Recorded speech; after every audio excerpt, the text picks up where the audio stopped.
이 시간 모두 반갑습니다. 몇 가지 질문을 해보도록 하겠습니다. 간단한 질문인데요. 붕어빵을 드실 때에 머리부터 드십니까? 꼬리부터 드십니까? 혹은 샤워를 할 때에 양치부터 하십니까? 아니면 머리부터 감으십니까? 네. 또 신발을 신으실 때에 왼쪽부터 신으십니까? 오른쪽부터 신으십니까? 네, 참으로 심플한 질문이죠. 붕어빵을 예로 들면은 어떤 분은 취향껏 드시기도 하시고 어떤 분은 신경 쓰지 않고 잡히는 대로 드실 것입니다.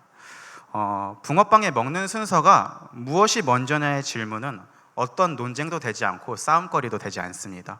그저 이렇게 웃고 넘어갈 수 있는 질문입니다. 삶을 살아가다 보면은 이렇게 종종 순서의 문제가 발생하곤 합니다. 무엇을 먼저 두어야 할까? 무엇을 더 우선시해야 할까? 그래서 순서보다는 아마 더 적합한 표현은 우선순위라고 표현하는 것이 맞을 듯 합니다. 우선순위는 더 먼저 해야만 하는 무엇인가가 존재한다라는 것을 의미합니다. 우리가 인식하든 인식하지 않던 간에 우선순위의 싸움은 우리의 삶 속에서 매 순간마다 반복적으로 일어나고 있습니다. 그래서 무엇을 먼저 하느냐, 무엇이 더 중요한가, 무엇이 더 급한가, 그 결정을 통해서 우리의 기준과 우리의 가치관이 무엇을 향하고 있고 무엇을 쫓는가 알 수 있는 것이죠. 우선순위를 통해서 하나님을 향해 달려가는 선택을 하고 있는가, 아니면 하나님과 상관없이 내가 즐겁고 내가 만족한 선택을 하고 있는가 판단할 수 있습니다. 그런 우선순위의 문제는 붕어빵과는 비교도 할 수 없는 중요한 문제일 것입니다. 그런데 많은 이들이 삶을 살다 보면은 마치 하나님께서 주신 삶을 붕어빵 먹듯 합니다. 가볍게 여기고 내 마음대로 살아가는 것이죠. 무엇이 더 우선되어야 하는가, 무엇이 더 중요한가 전혀 고려하지 않습니다. 오늘 학개서에 나온 이스라엘도 이와 다르지 않습니다. 이스라엘 백성들에게는 한 가지 목표가 있었습니다. 그건 바로 성전 재건의 목표입니다. 하나님께서 바사의 왕 고레스에게 마음을 감동시켜서 이스라엘 백성들을 포로에서 자유롭게 하게 하고 그 다음에는 예루살렘으로 돌아가서 하나님의 성전을 재건하도록 도와줍니다. 물질 또한 아끼지 않죠. 모든 환경을 제공을 해줍니다. 그래서 많은 이스라엘 백성들이 포로에서 풀려나서 성전을 재건하려고 돌아갑니다. 공사가 시작되었고 성전의 기초가 잡혀가기 시작합니다. 이스라엘 백성들의 상태는 어떠했는지 에스라 3장 12절을 통해서 같이 한번 살펴보도록 하겠습니다. 제사장들과 레위 사람들과 나이 많은 족장들은 첫 성전을 보았으므로 이제 이 성전의 기초가 놓임을 보고 대성통곡하였으나 여러 사람은 기쁨으로 크게 함성을 지르니.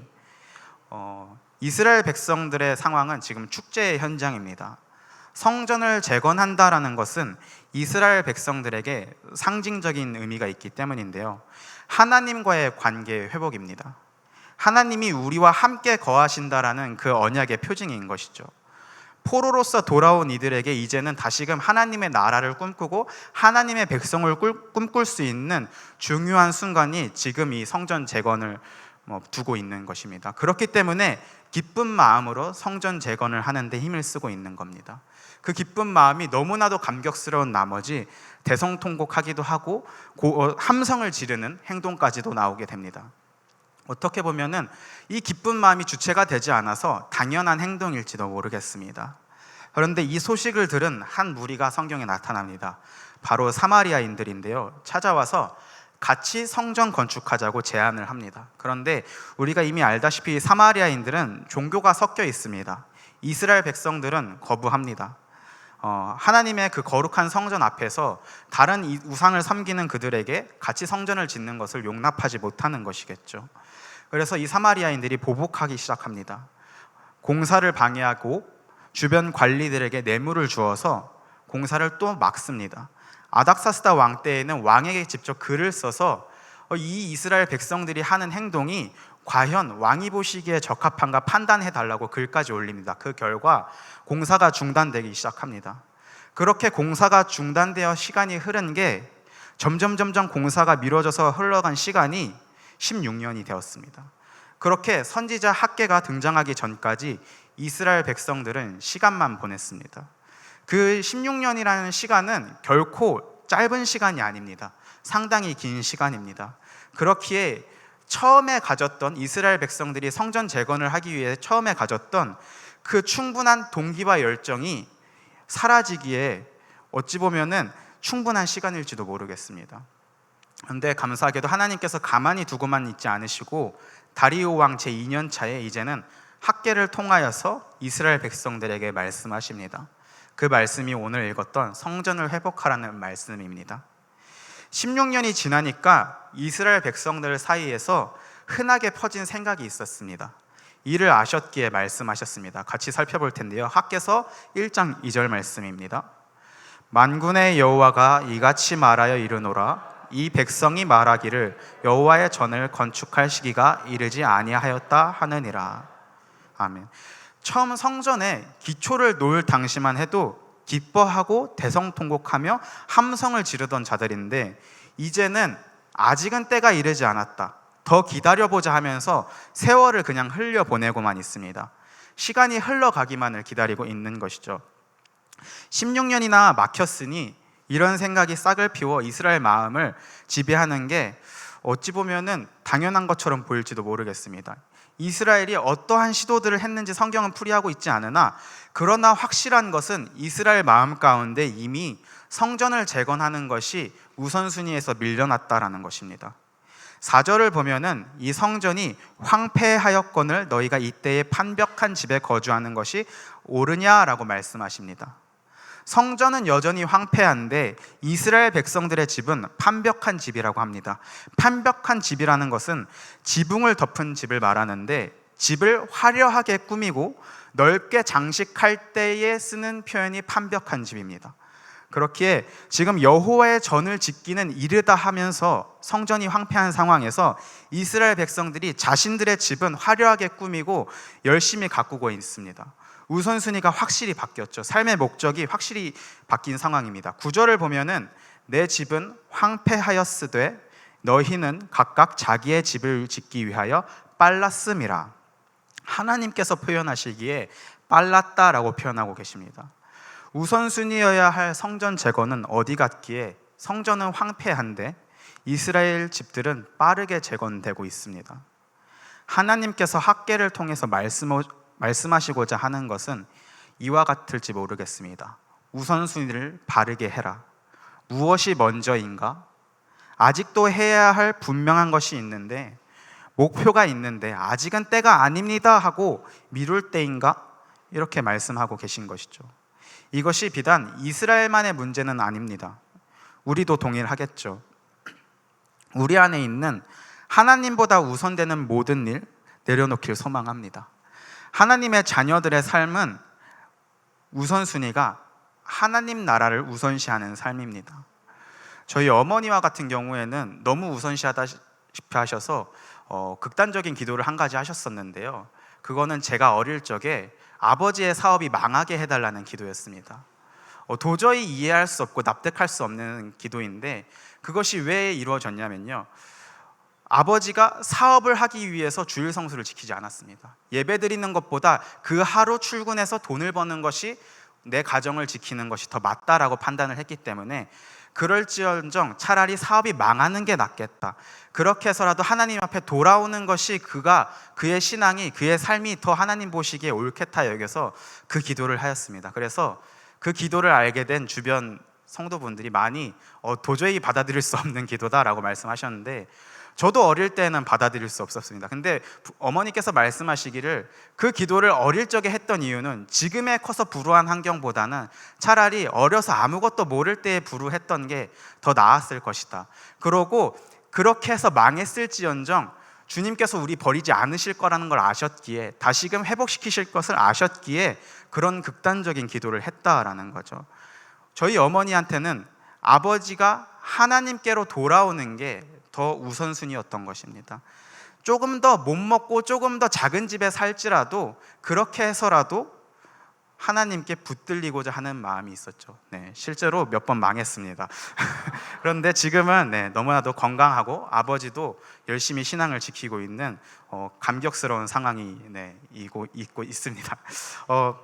그러나 우리는 종종 살아갈 때에 현실적이다라는 표현 안에 그 핑계 속에서 하나님 나라의 일들을 먼저 감당하기보다는 안전한 토대 위에서만 삶을 살아가려 합니다. 현실을 생각해서 사명을 감당하면 안 되고 돈을 잘 버는 직장을 선택해야만 한다. 현실을 생각해서 교회를 섬기는 것보다 일을 하는 것이 더 낫다. 현실을 생각해서 기도하고 성경 읽는 것보다 자격증 공부를 하나라도 더 하는 것이 낫다 라고 표현하고 말하는 것이 이 세상이 말하고 성도분들 중에서도 말하는 이게 현명하다라고 생각되어지는 생각들이 너무나도 이미 우리 안에 만연하다라는 거죠. 그러나 알 것은 여전히 성전은 황폐하였습니다. 우리는 아직은 때가 이릅니다 하면서 우리의 집 혹은 스펙, 부유함, 학력에 더 관심을 가질지도 모르겠습니다. 만군의 여호와가 이같이 말씀하십니다. 너희는 너희의 행위를 살필지니라. 우선순위를 잘 구분하는 저와 성도분들이 되시길 소망합니다. 그 우선순위는 결국 성전 재건입니다. 성전이 의미하는 바는 모두 다 잘 아시다시피 하나님이 우리와 함께 하신다. 하나님이 우리의 중심이 되신다. 결국 성전 재건은 하나님과의 관계의 회복을 말하고 있습니다. 하나님이 우리 삶의 중심, 하나님이 우선시 되는 삶, 하나님께서 그것보다 중요한 일이 없다고 말씀하십니다. 그것 없이 내가 더 중요하게 생각하는 일들, 내가 더 가치 있다고 여기는 문제들이 우리 안에 많이 있을 줄 압니다. 저와 이 말씀자리 가운데 나온 모든 분들 안에 입술로 고백하진 않았을지언정 그 해결해야 할 우선순위들이 있을 줄 압니다. 삶의 다른 문제가 아닙니다. 그 모든 것들 중에서도 가장 먼저 되어야 되는 것은 하나님의 성전을 회복하는 것, 다시 말해 하나님이 내 삶의 중심이 되는 삶, 하나님이 우선이 되는 삶이 되길 바라겠습니다. 우선순위를 잘 구분해야 하는 또 한 가지 이유는 해야 할 것을 하지 않은 채 산다는 것은 헛된 수고이기 때문입니다. 학개서 1장 6절을 같이 읽겠습니다.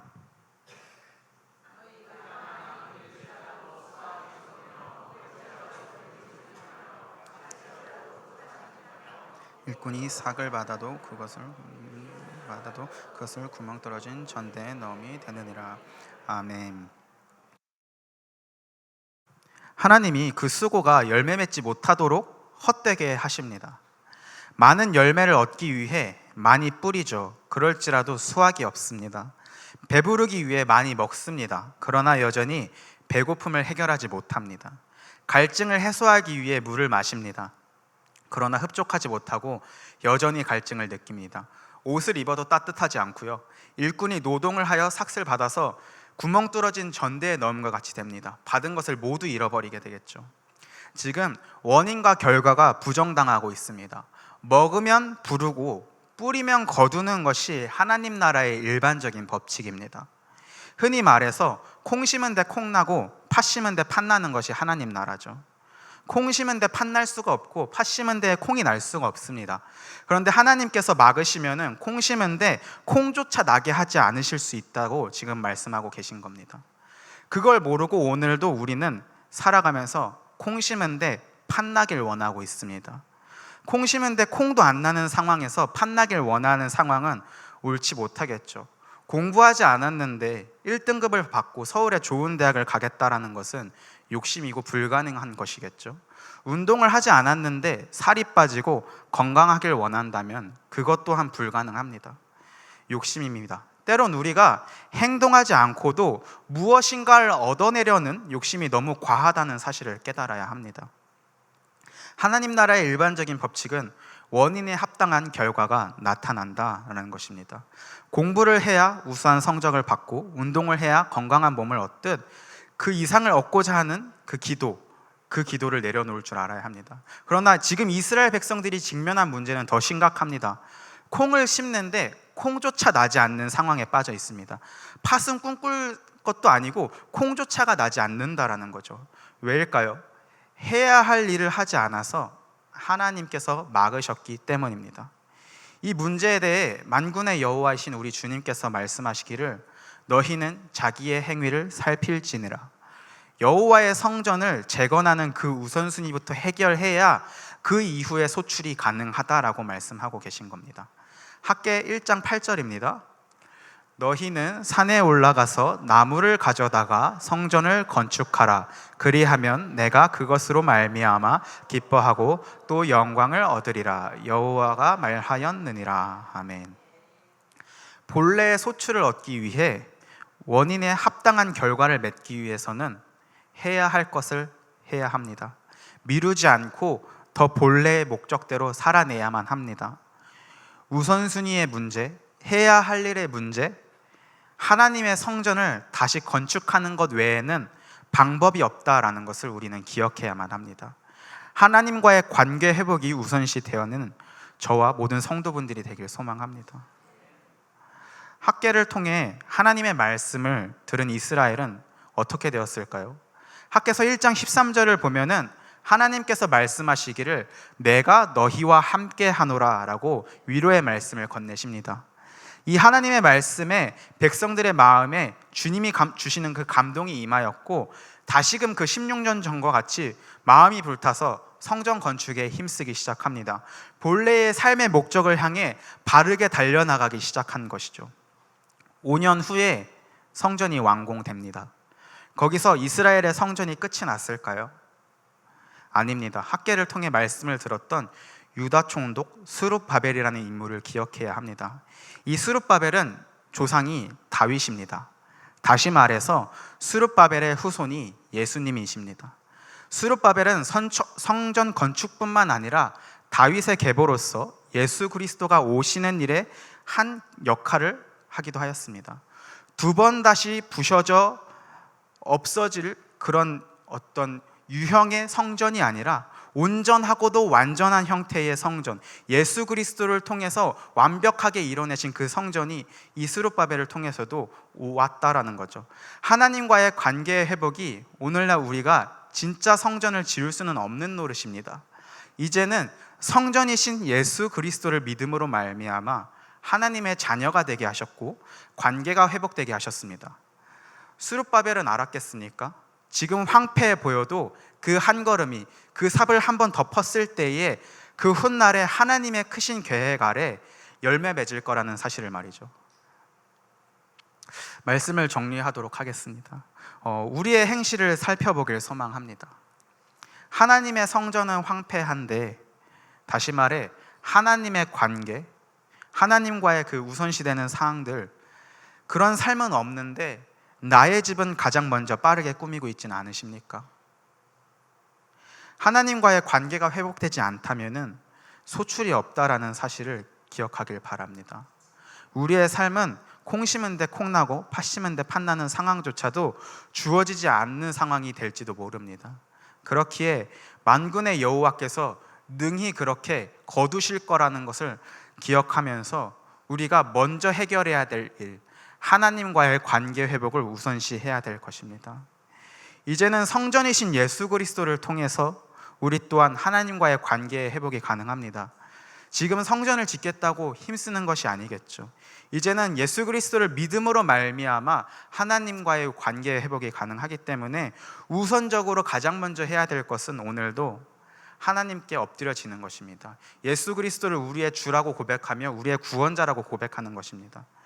하나님 나라의 일이 우선순위가 되는 삶을 살아내길 소망합니다. 기도하겠습니다.